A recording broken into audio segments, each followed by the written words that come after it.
Estamos a algumas horas do exame de Físico-Química, o que significa que estamos na altura de começar a relaxar. Fazer uma pequena revisãozinha antes de deixarmos por completo o estudo. Hoje é dia de pensar que, ok, o estudo está feito, por isso agora vamos só verificar só algumas coisinhas antes de podermos relaxar, sair, ir ver um filme, uma série e amanhã acordar cedinho e estarmos prontos para o exame.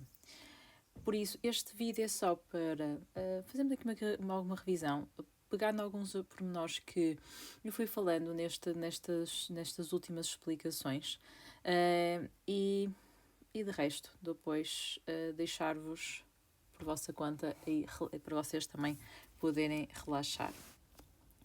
Então vamos aqui fazer um pequeno último resumo. Vamos por aqui, chamar aqui um resuminho.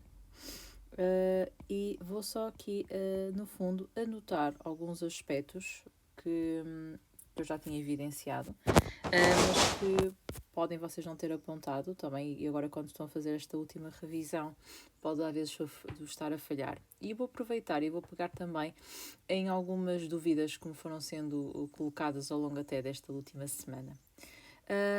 Por exemplo, uma das últimas dúvidas que me colocaram, e eu vou começar então aqui por fazer o resumo com Química de 10º. Uma das dúvidas que me colocaram foi o cálculo da massa atómica relativa. Portanto, são coisas que nem sempre saem, mas nós sabemos que poderá ser sempre este o ano em que vai sair, não é? Então significa que a massa atómica relativa, a massa atómica relativa de um elemento químico, ou seja, vamos imaginar que estamos a determinar a massa atómica relativa do elemento químico X. Não esquecer que o elemento químico ele pode ser composto por isótopos, pronto, por isso é que vamos utilizar aqui então o cálculo da massa atómica relativa. E já agora o que eu vos aconselho é, se quiserem, vão tirando alguns apontamentos, está bem? Portanto, servirá também para vocês fazerem aqui esta última revisão e ficarem já com algumas anotações. Portanto, se eu tiver o elemento químico X, portanto, o elemento X vai ser composto por o seu número de neutrões, o seu número de prótons, peço desculpa, e o seu número de massa. Os prótons definem o número, portanto, ou seja, é a partir dos prótons que vocês conseguem identificar o elemento químico. O número de massa já resulta dos prótons mais os neutrões, por isso significa que os isótopos diferem ao nível dos neutrões, portanto, ou seja, têm ali diferente número de massa. Então vamos imaginar que este elemento X tem dois isótopos. Tem um isótopo X, vamos por aqui ZA1, e tem aqui o isótopo XZA2.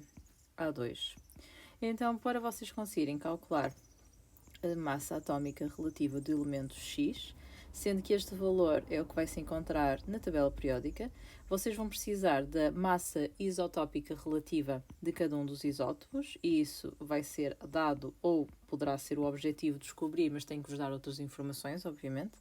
E vocês aqui têm que multiplicar vezes a percentagem, ou seja, a abundância desse isótopo, e se este elemento químico só tiver estes dois isótopos, significa que depois vocês vão multiplicar aqui por 100 menos x, porque a soma dos dois tem que dar, no fundo, 100%.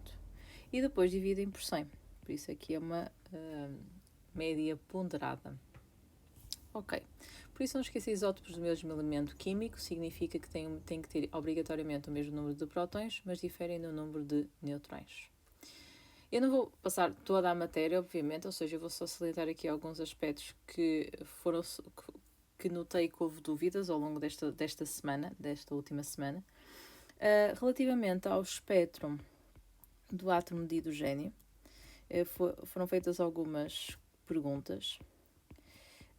Relativamente então ao espectro do átomo de hidrogênio, eu vou passar o que é necessário de saber. Portanto, houve sempre muita dificuldade, pelo menos ao longo o que eu notei com a resolução dos exames, de como calcular às vezes as variações de energia. Acho que houve mais confusão do que aquela que é necessária, portanto, mas eu vou buscar um exemplo, ou seja, eu vou buscar aqui o espectro. Pronto, vamos colocá-lo aqui. Só esperar aqui que cole, ok. Pronto, então temos aqui o espectro aqui com as nossas energias. E vamos imaginar que eles nos pedem para nós calcularmos a primeira transição na região do visível. Então, quando isto acontece, significa que você já tem que ter aqui algum conhecimento que quando são transições para o nível 1, transições para o nível 1, que é o nosso estado fundamental, todos os que estão para cima são estados excitados. Portanto, este é o estado fundamental, o que significa que o nível 2 é o primeiro estado excitado, depois o nível 3 é o segundo estado excitado e assim sucessivamente. Portanto, isto é o primeiro estado excitado. Mas o que é que acontece? Muitas vezes eles falam de emissões na região do visível, emissões na região do ultravioleta, por aí fora, e o que acontece é que emissões, por exemplo, se eu quisesse uma emissão na região do ultravioleta, significa que tem que ser uma transição para o nível 1, porque isto vai estar inserido na série de Lyman. As séries de Lyman são séries para o espectro, são séries de emissão. Ou seja, o que é que isso significa? Que a emissão é sempre uma transição do nível superior para o nível abaixo. E quando é de Lyman, significa que vocês vão transitar do nível superior a 1 para o nível 1. Quando é de Lyman-Balmer, significa que vocês vão transitar do nível superior a 2 para o nível 2. E de Paschen, eu não tenho, peço desculpa se não for assim exatamente o nome, mas é do nível superior a 3 para o nível 3. E cada uma delas corresponde então a emissões, por exemplo, aqui é a emissão ultravioleta, se for transição para o nível 1. Visível, se for transição para o nível 2. E infravermelho, se for transição para o nível 3. Então, no caso que eu estava a pedir, eu queria calcular o valor da transição associada à risca. Portanto, se eu quisesse calcular o valor da radiação envolvida na transição quando há emissão, relativamente à primeira risca da região do visível. Então, para ser a primeira risca da região do visível, em primeiro lugar, a região do visível tem que ser a transição para o nível 2. E para ser a primeira risca tem que ser a risca mais pequena. Então, para ser a risca mais pequena, significa que vai ser, vou pôr aqui amarelo, é logo aqui esta que vem do nível 3 para o nível 2. Então, significa que o valor da energia associada a esta transição, então seria, portanto, o valor da energia seria o nível 2 menos o nível 3. Ou seja, seria menos 5,45 vezes 10 elevado a menos 19 menos 2,42 vezes 10 levantado a menos 19. Se for o valor em termos de variação, ou seja, se for em termos de transição, ela vai ter que dar negativa, porque nós estamos a descer. E na descida o que é que acontece? Há emissão de radiação. Portanto, só há emissão de radiação. Vai haver aqui perda de radiação, por isso é normal que a transição seja negativa. Agora, se vos pedir qual é o valor da energia da radiação envolvida, portanto, vocês vão colocar positiva. Porquê? Porque a energia da radiação vai depois poder ser utilizada para calcular, por exemplo, a frequência associada, está bem? Portanto, imaginem, se eles pedissem, agora qual é a frequência associada a esta transição? Pronto, então a energia da radiação seria igual à constante de Planck vezes a frequência, pronto, e a partir daqui conseguiam descobrir a frequência. Ok, penso que aqui, relativamente ao espectro do átomo de hidrogênio, portanto, vou só apontar aquilo que eu já tinha falado, mas se a variação de energia, portanto, quando a variação de energia é positiva, significa que vocês absorvem energia, por isso vão para cima no espectro, e quando a variação de energia é negativa, significa que vão para baixo com emissão de energia. Por isso, este gráfico vocês só utilizam para o espectro do átomo de hidrogênio, porque depois os outros átomos, como são átomos que têm mais eletrões, então significa que normalmente nós utilizamos espectros fotoeletrónicos para conseguir fazer aqui a sua análise. Então eu vou colocar aqui, vou tentar arranjar aqui um exemplo de um espectro fotoeletrónico, que o espectro fotoeletrónico é o nosso gráfico de picos, para quem não estiver familiarizado com o nome. E no gráfico de picos, ou seja, a ideia poderá ser, eles podem-vos dar o gráfico e pedir-vos qual é o elemento químico, e é isso que vamos fazer aqui com este espectro fotoeletrónico, ou seja, qual é o elemento químico que corresponde, que poderá ter este espectro. Então o que é que acontece? No eixo do X, vocês vão ter sempre as energias de remoção. Eu sei que fica sempre um bocadinho confuso, porque vocês estão habituados a ter as energias, ou seja, parece que o eixo está ao contrário. Só que o que acontece? As energias de remoção são dadas, em primeiro lugar, a energia de remoção, para ser calculada, vocês tinham que fazer a energia do nível infinito, porque remover é mesmo remover para fora do átomo, ou seja, vai ficar zero menos a energia do nível. Por isso acaba por ser simétrico do valor da energia do nível. Então significa que é normal que estas energias estejam ao contrário. Por isso, o que é que isso significa? Que nós vamos ter que este pico, vou assinalar aqui, ou seja, este pico aqui, vai corresponder ao pico mais interno, ou seja, corresponde em termos de níveis de energia ao nível 1s. E depois devemos que ali que aquele pico tem 2 eletrões. Depois tem aqui um grande afastamento, e estes dois, por sua vez, já estão muito próximos, porque vão corresponder ao segundo nível. Ou seja, este aqui também seria o nosso 2S2 e depois ali seria o nosso 2P1. Então significa que se fosse determinar o número atómico deste elemento químico, seria composto por 5 eletrões, e nós a partir daqui conseguiríamos descobrir qual era o elemento químico recorrendo à tabela periódica. Agora, a partir daqui, eles podem-vos fazer algumas perguntas, ou seja, eles podiam-vos questionar, ou podíamos perguntar, ou pedir para passar para a Unidade de Sistema Internacional a energia correspondente ou seja, aqui o eletrão que ocupa um nível mais energético.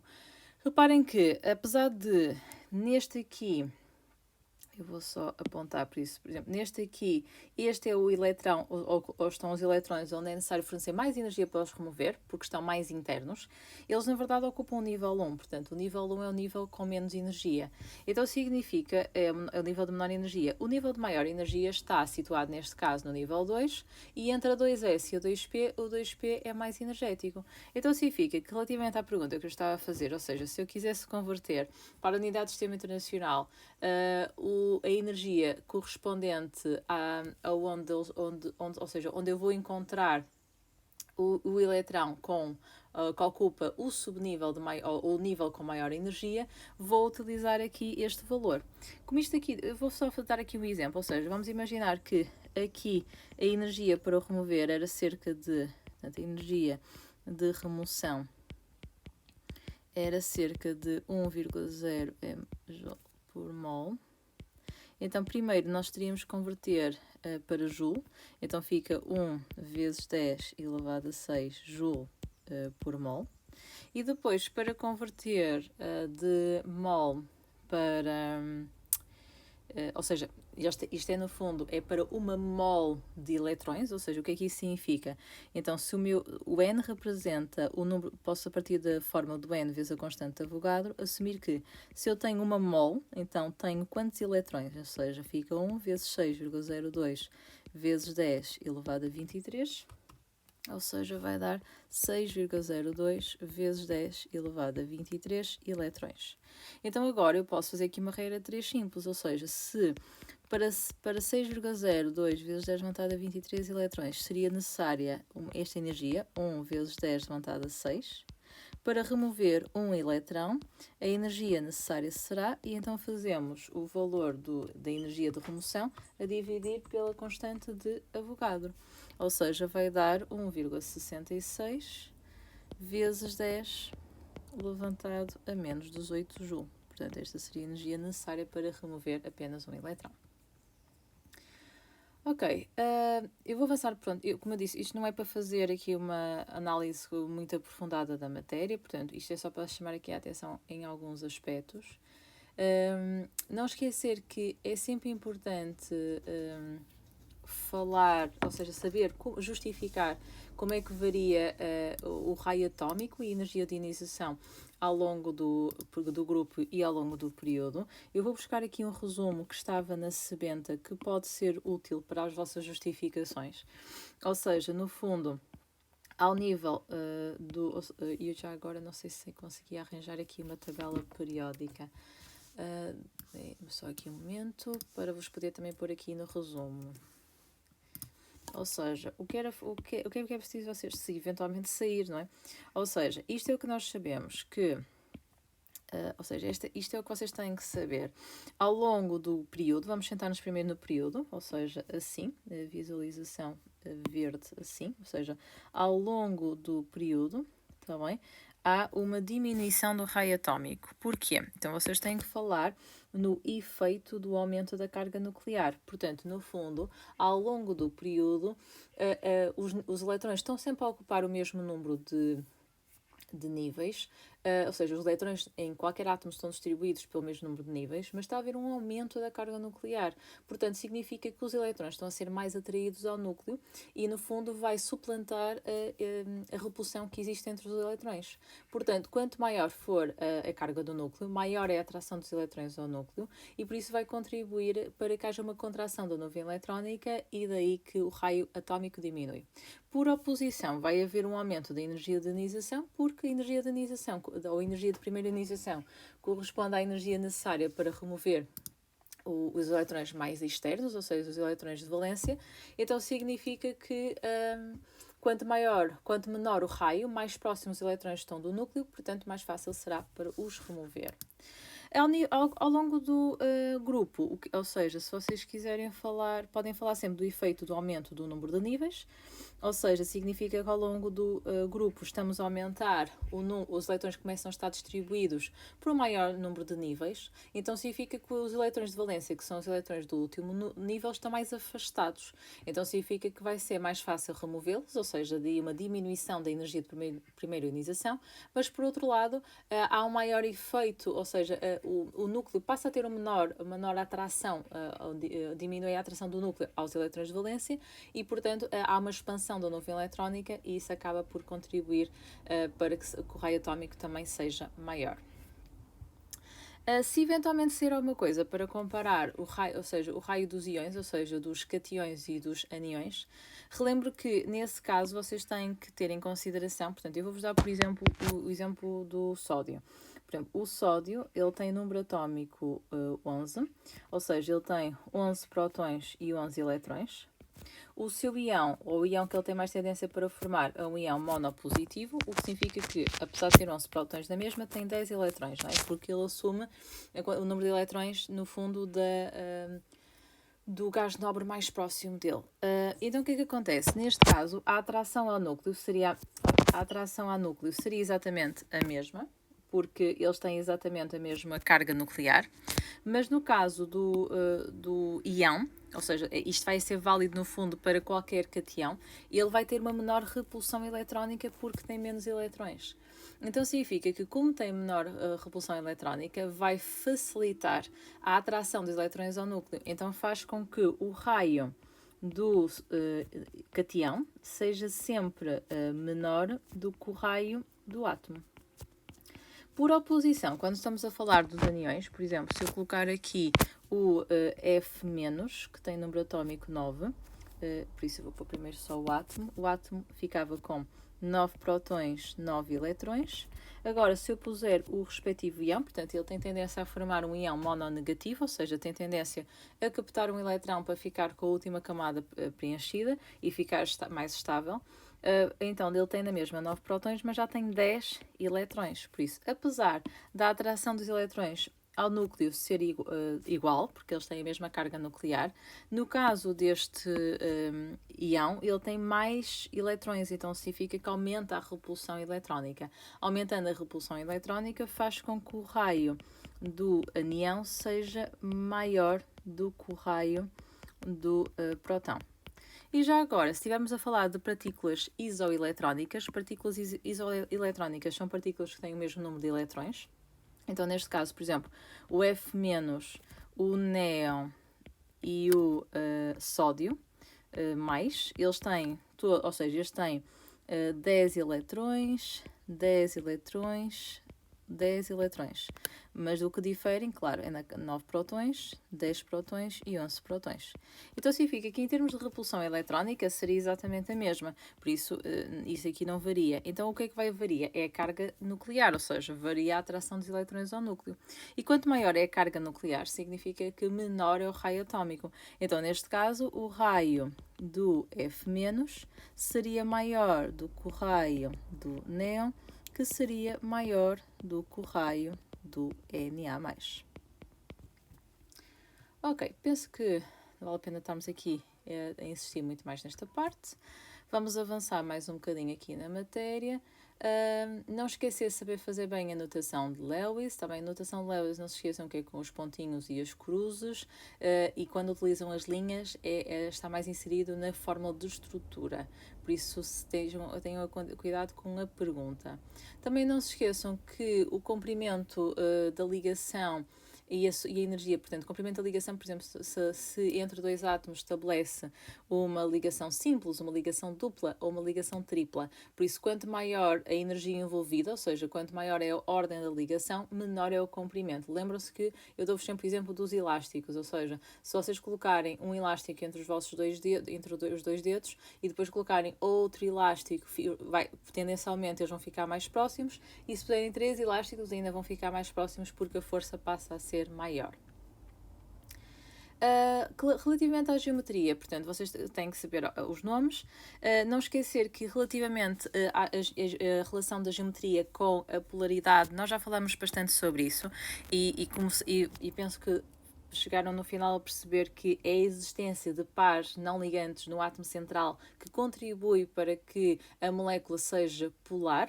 Então, nós vimos assim mais recentemente, ou seja, que, por exemplo, o NH3, a sua geometria seria assim, porque ele, como tem um par, ou seja, seria a geometria piramidal trigonal, porque como ele possui um par não ligante, acaba por efetuar aqui uma repulsão, ou seja, aumenta a repulsão entre os pares ligantes e os pares não ligantes, e isso contribui então para que a molécula fique polar, ok? Polar.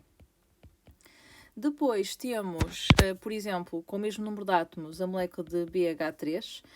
Ela aqui, em termos de... peço desculpa, BH3, assim.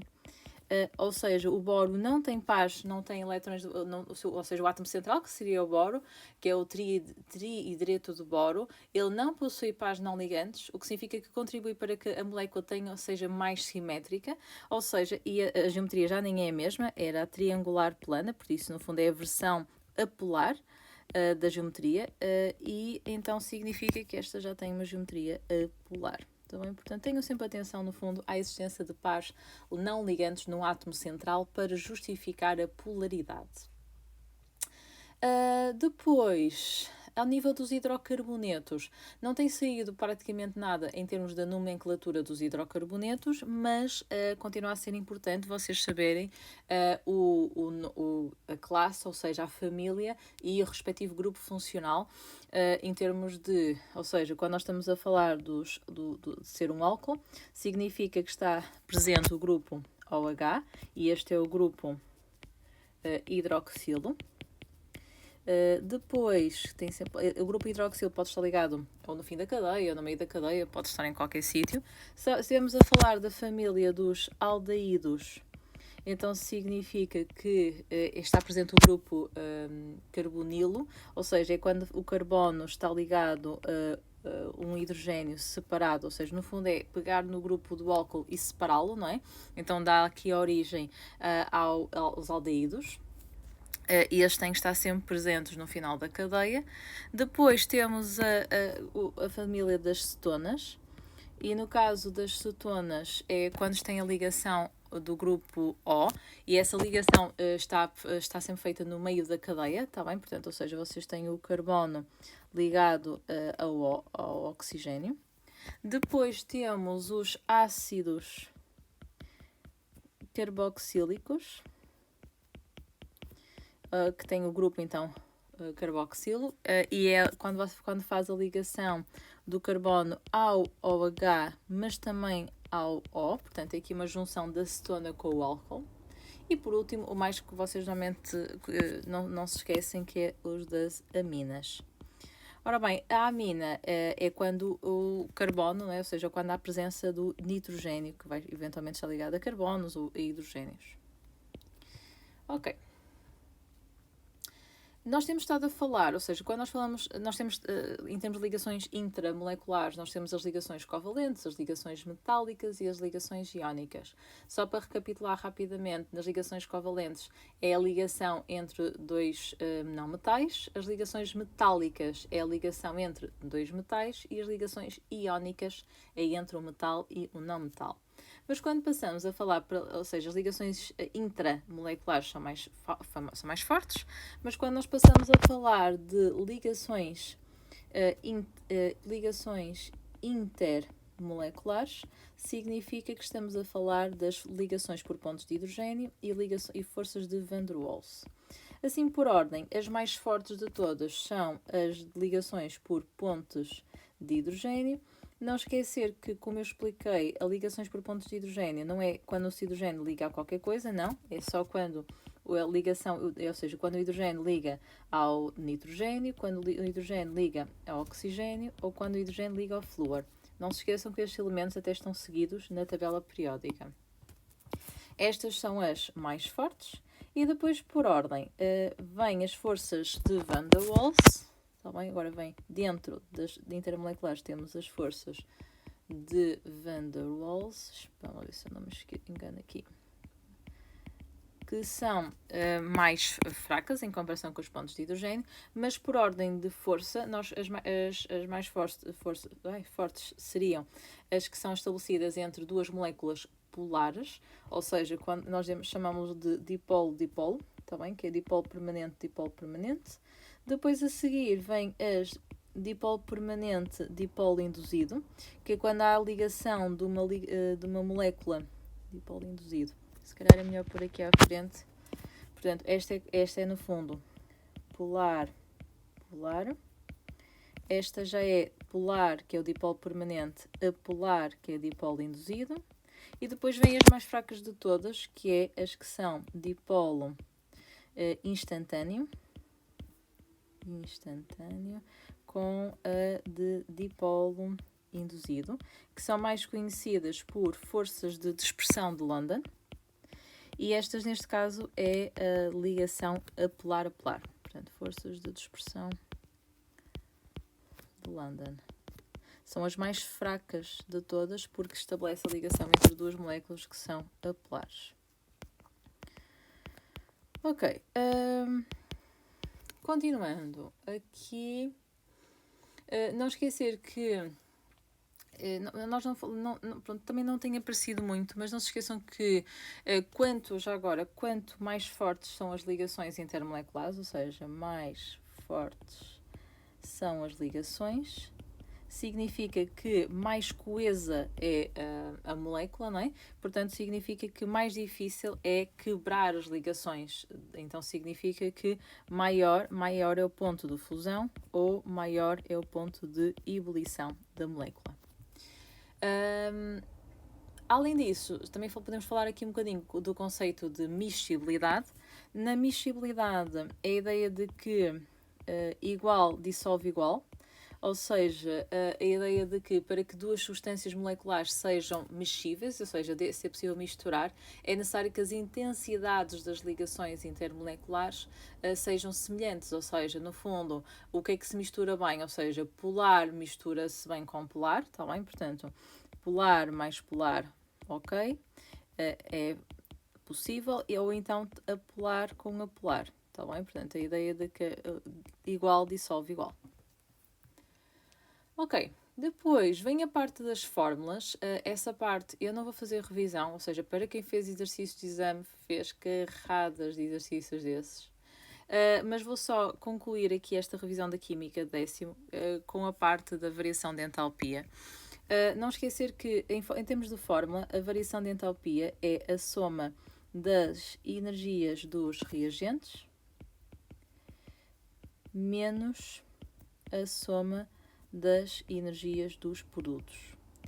Então significa que aqui, quando a variação de entalpia é positiva, a reação é endotérmica, o que significa que, por outras palavras, há mais energia que foi absorvida.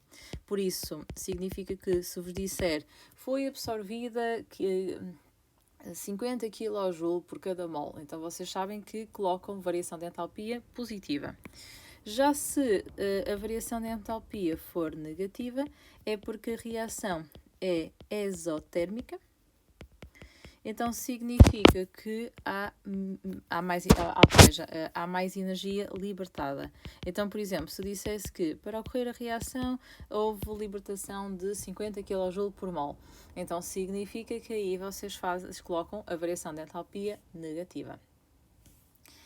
Só para dar aqui um exemplo, vamos imaginar que vocês tinham que calcular a variação de entalpia desta reação química.